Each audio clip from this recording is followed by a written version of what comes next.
so che ne fa del valore aggiunto all'immobiliare, quindi fatto del real estate, vuol dire il business model, 20% e poi attirate investitori esterni, quello è il bello.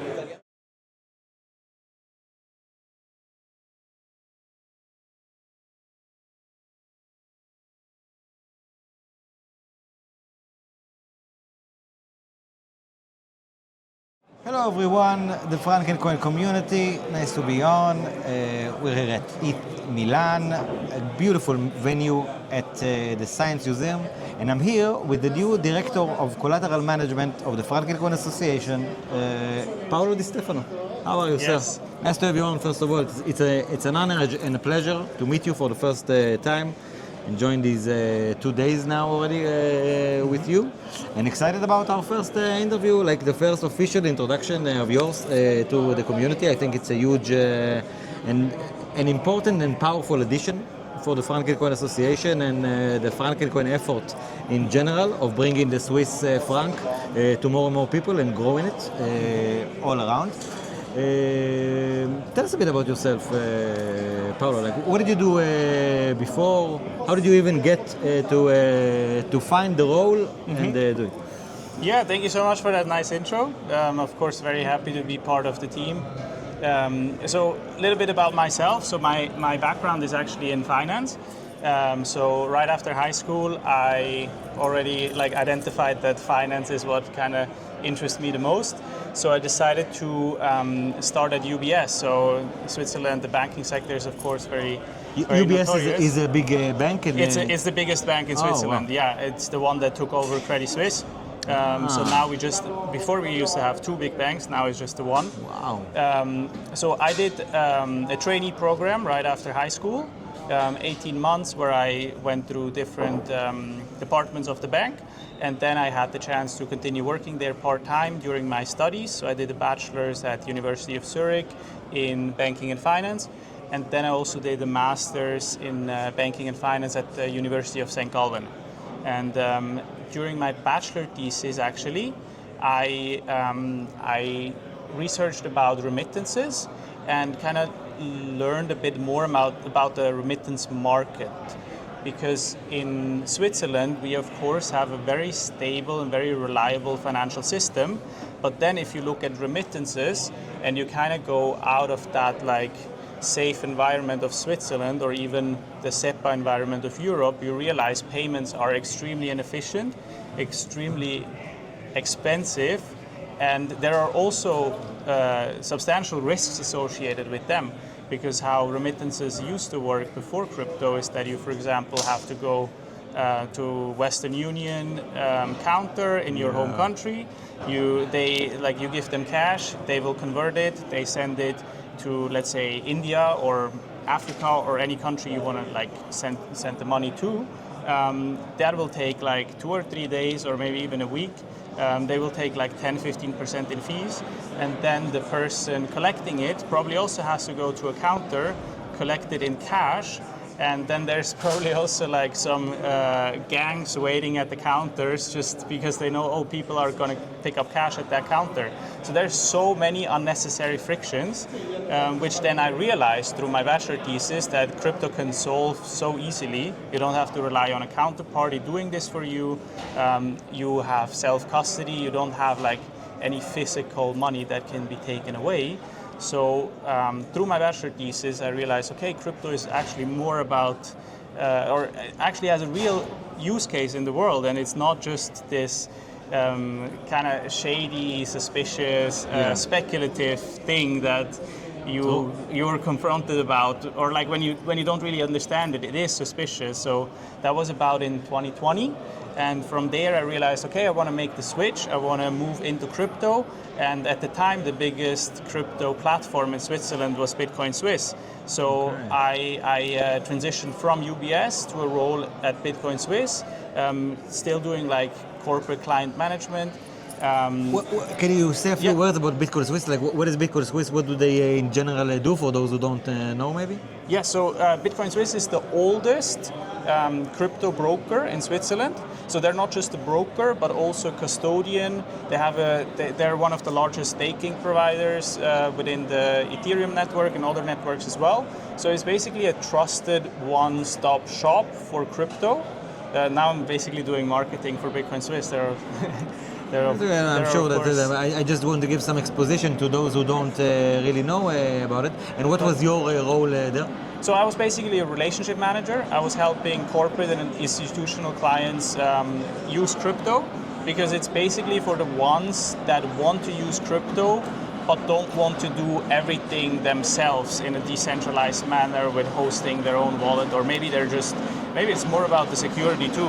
Like the target audience is basically people that want to use crypto but don't want to take all the responsibility and the technical challenge around it. So it's basically a one-stop shop to guide people into the crypto world and provide on and off ramping services, all this kind. And how many years have you done that? Till when have you worked there? So at Bitcoin Swiss I was for a total of 3 years. Then I switched to a very small broker in Norway. They're called K33. It was born out of a research boutique that was doing market research and also had a series on different altcoins, where I did also client management. So from their research offering, they launched a trading platform in 2024. And I was basically the first one to join and kind of do like client management, sales, expanding the client base and the trading platform offering there. So I lived in Norway for 2 years. Wow. And now a few months ago I decided that, okay, if you want to be in crypto, then you should probably be in Zug. And if you're from Switzerland, then it doesn't really make sense to go abroad. If you want to stay in crypto, of course. I mean, Frankencoin, I've heard about it through the Bitcoin Swiss bubble, right? It's connected. That was about to be my next question, yeah. but great. So when did you hear about Frankencoin for the first time? So I'm pretty sure just through like LinkedIn or maybe X. So I follow Lucius, who's the founder of Frankencoin, and he used to be the chairman of Bitcoin Swiss while I worked there. He's still in the board. I like to follow his keynotes, his podcasts whenever he's he's a great speaker. Honestly. Yeah, shout out. I also enjoy, even when I work on making some clips out of it. I think that Lucius has a way of articulating things in a very taking a complex concept but simplifying it for someone who really doesn't understand the concept, which I definitely appreciate and enjoy. So after the K33, that's how it's called. After you saw that, you actually basically saw the ad of Frankencoin looking for a job, or how did you? When did you actually contact the Frankencoin Association for the first time? Yeah, they actually just posted a LinkedIn ad a few months ago, and I was like, okay, this looks interesting. Read more about it, and then I realized, okay, this looks very interesting actually, because it was on one side kind of the sales relationship management side, which I have been doing in the past, but then the other part of the role is the risk management, like with the collaterals. So I was looking to move into something intellectually a bit more stimulating, I want to say, something a bit more quantitative, a bit more, like something that I can use my degree and what I learned in academia to then kind of apply to crypto. And it also ties to kind of like the research focus that K33 had, to kind of connect it to things, client management, partnerships, growth, and the risk management side and research side. That's great. So, and then you, when were you interviewed by the team, and because it was just fairly recent, like a few months ago, correct? Yeah. So I think I sent my CV to the ad. I got contacted by Johannes either the same day or the day after. That's Johannes. I think he even set up like an AI agent to do it all automated, how he likes to do it. Yeah. So then we scheduled a call. I had a call with him and Lucius, and then I had an in-person interview in Zurich with Johannes, Lucius, and Jan. Lucius and Jan are both in the advisory board. In the board itself, actually. Yes. Yeah, in the board. Yeah, of course. Then like after the interview, I think a few hours later, they called me and were like, "Hey, we want to bring you on. We would like to offer you a job. Would you?" And that was on a Tuesday, and they were saying, "Oh, on Friday we're actually flying to Cannes for a week." So there was Stable Summit and there was also the ETH conference. So he was like, ETH. yeah, exactly. So Johannes They were was both like, speaking there, actually. yeah, exactly. So Johannes was like, yeah, if you want, you can just join us on Friday. So then I was like, okay, let me just sleep over it, and I'll let you know tomorrow. And then on Wednesday, I verbally agreed to thankfully accepted the offer. On Thursday, I went to the office in Zug, signed the contract with Johannes, and then on Friday morning, I basically flew to Cannes and was part of the team. Yeah, come on, like why waste any time? Yeah, exactly. If it's right. That's actually a great story, and I really appreciate you sharing it in such a beautiful manner. Tell us a bit about the role itself, meaning like, okay, if someone now asks you, what do you do within the Frankencoin Association, and what is your specific purpose, like on how this role promotes Frankencoin, the protocol? What do you say? So, what's very interesting and what distinguishes Frankencoin from other stablecoin protocols is that it's Oracle-free, right? So.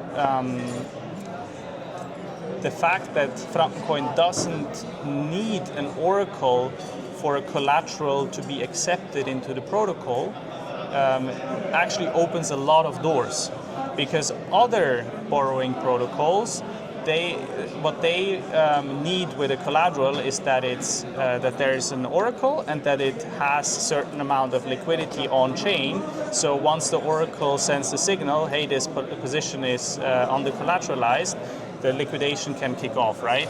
And with Frankencoin, this is solved very elegantly in a very different way, and liquidations are intentionally slow.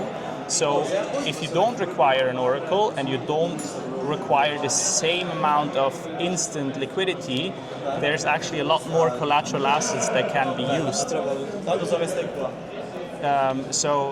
Now we have a trend that there's a ton of new real-world assets coming on chain. Like we were just at the panel where they mentioned a lot of tokenized bond issuances in Switzerland.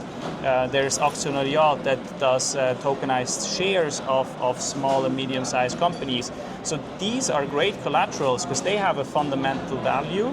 They're anchored in the real world. They're uncorrelated with regular crypto assets. So they're perfect for this use case. You can put them into the protocol. You can mint Frankencoin at a TVL or at an LTV that's reasonable with an interest rate that's much lower than in traditional finance. So this offers a great benefit to the holders of those assets, and it's also a great way to diversify the risk of the collateral base. Because what happens with other protocols, if you just have, let's say, correlated Ethereum-based tokens, like let's say you only have liquid staking tokens from Ethereum, and Ethereum crashes, then all your collateral suddenly drops in value, and a lot of liquidations have to kick off at the same time. So if we manage to onboard like a very wide collateral base, that makes the protocol more useful, and it also diversifies risk. So it's a win-win. So my role is to basically look and speak to those RWA issuers, see if there's any interest in getting listed on Frankencoin, and then guide the community in the governance process. Like on one side, helping the RWA issuers themselves, guide them in the proposal process, what would the community like to see in the proposal, maybe in comparison with the existing collaterals, what risk parameters make sense, and then also as a third party kind of write a risk assessment on the collateral. Do I think the parameters that they proposed make sense? Do I think the maturity should maybe be a bit less in the start? Should there be a global minting limit? Should there be a higher interest? Like, should there be a risk premium that they pay on top of the base rate?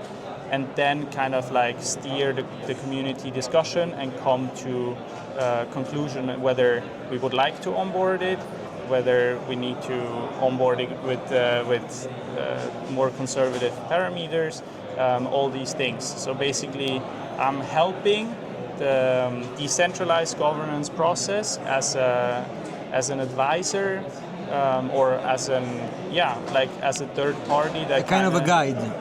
Kind of a guide, I would say, yeah. So that was a great answer, I think, because it actually answered most of my next questions that I was lining up about the risk aspect of collateral. Anything else that you want to add from like the point of view of how do you judge the risk factor of a collateral, like even initially, or then like with adapting like the right parameters around it? How do you even review and like make the decision making of okay, this collateral is too risky, this collateral how do you even curate the different collaterals is what I'm talking about. So I think one side, which is a bit easier now thanks to AI, is just looking at the historical price data. So you see, for example, we're currently discussing in the Telegram group the addition of Rocket Pool ETH. So you of course have historical price data. I think it has existed for 4 or 5 years. You just look, okay, over those 4 to 5 years, has it ever depegged? Or like in this case, it has never substantially depegged. Like most of the price volatility is just from underlying Ethereum like Ether volatility. So you just look like, okay, look at what is the worst drawdown in 24 hours, in 48 hours, what could then be like a reasonable buffer in the minter reserve to kind of catch the normal 24-hour or 48-hour volatility in case there is a liquidation. So this is like the very data-driven part. But then on the other side, there are risks that are maybe a little less quantifiable. So for example, with a liquid staking token, you always have additional risks like what if the smart contract fails? What if there is like Oracle, or no, not Oracle, but a bridge issue. Yeah, kind of a hack or stuff like that. Yeah, or what if there's a slashing event? So these things you then need to assess separately, and there it's more about the research and like describing it to the community, and then there's no right or wrong. It's basically finding a good middle ground where the community is comfortable accepting those residual risks for a certain risk premium and at a certain limit. So this is for the case of Rocket Pool ETH, but then there's obviously a lot of different assets that we want to bring as collaterals, like tokenized bonds, tokenized shares, and there then the assessments will be very different again. If you look at tokenized shares, you basically just have to do a company valuation, right? And that's something I know well from my study days, because there's established ways how to evaluate the worth of a company. You can do discounted cash flow methods. You can look at the balance sheet. You have a lot of material how to do that. With the bonds, then there are risk ratings.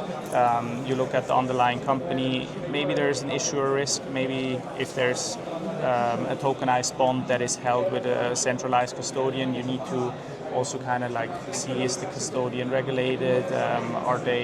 Do they have any history of messing up with smart contracts and so on? So all these things matter then in the risk assessment. Again, I really appreciate that answer. You actually participated in your first ever panel today, yes, representing the Frankencoin Association. How was it? It was about European stablecoins? Yes, Correct? yes.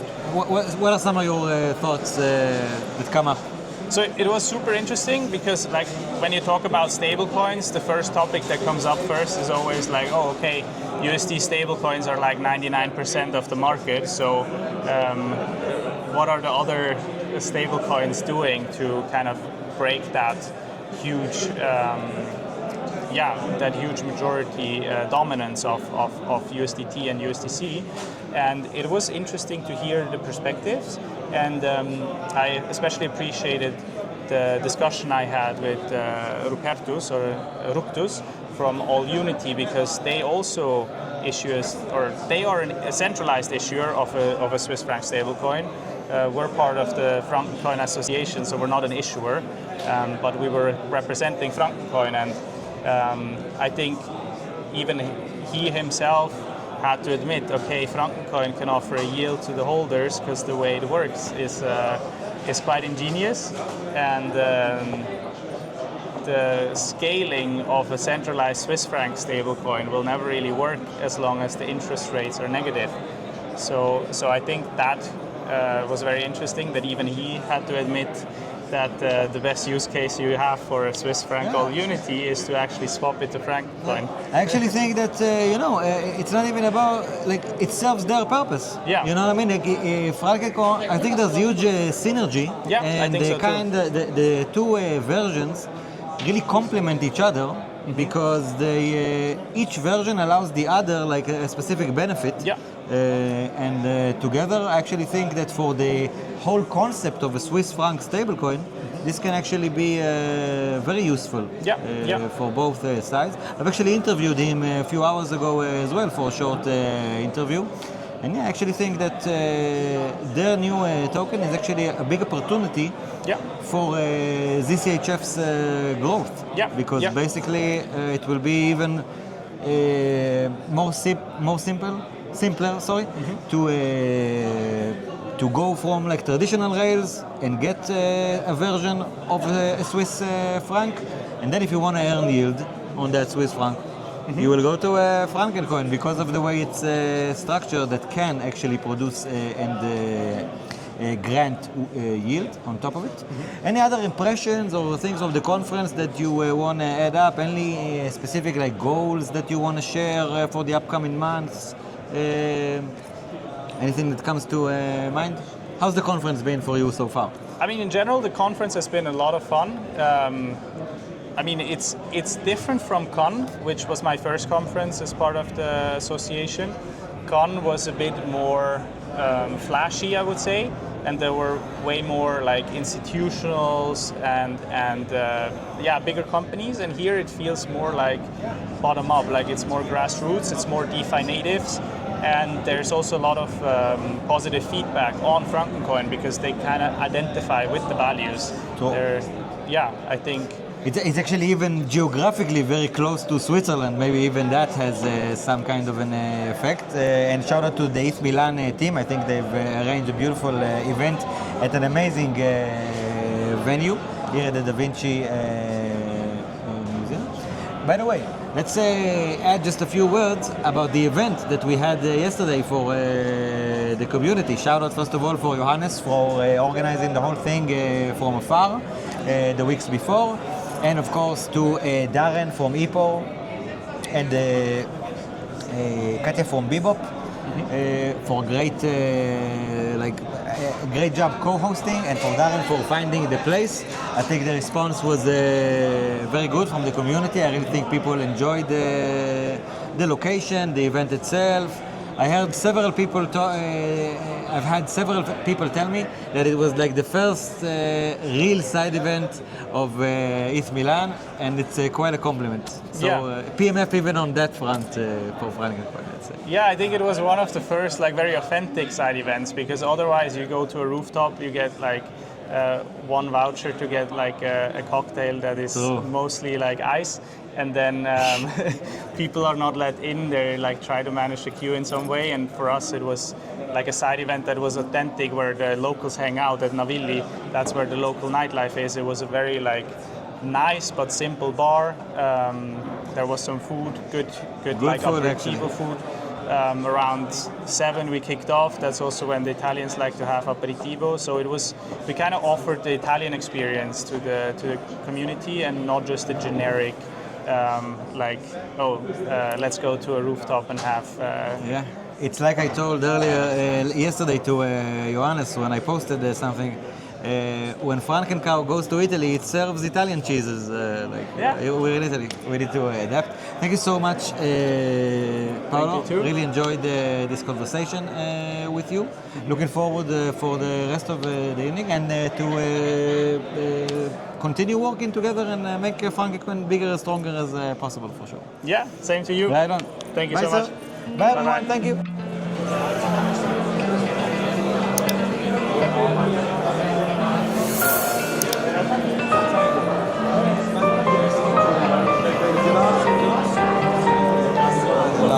Io non ci sarò per lavorare, quindi non mi deve un lavoro. Grazie.